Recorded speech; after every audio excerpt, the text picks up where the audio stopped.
Checking the weather is one of the few constants in aviation.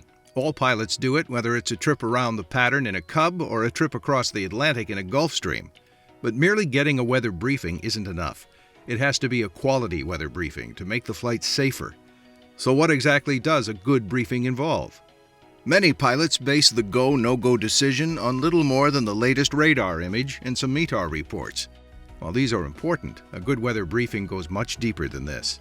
Flying with only current observations is like performing surgery with only a list of reported symptoms. You know the what, but you don't know the why.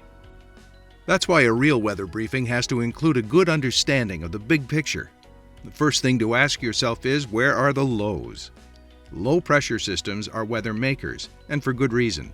Lows are responsible for more bad weather than anything else, from low ceilings to in-flight icing. If you know where the low is, you can make a pretty good guess at what the weather will be over the next 24 hours. That's especially true if you follow the trend. Is the low strengthening or weakening?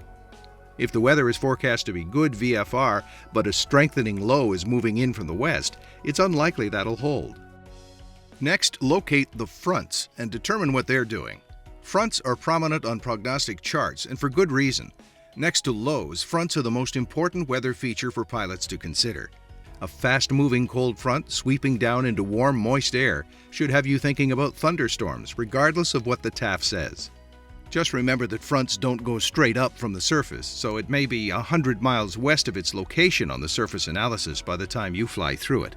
Don't take its position too literally. This big-picture weather briefing doesn't have to be time-consuming, in spite of what some flight instructors might say. There's no virtue in a 2-hour weather briefing. If anything, with a good overview in mind, the rest of your weather review should go faster. The radar picture and METARs should simply fill in the details of the picture you already know.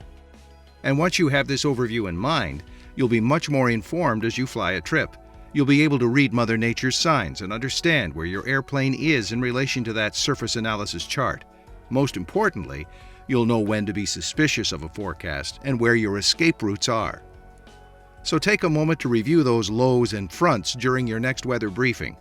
Far from being an academic exercise, a thorough understanding of the big picture can lead to easier go, no-go decisions, fewer surprises en route, and more comfortable flights.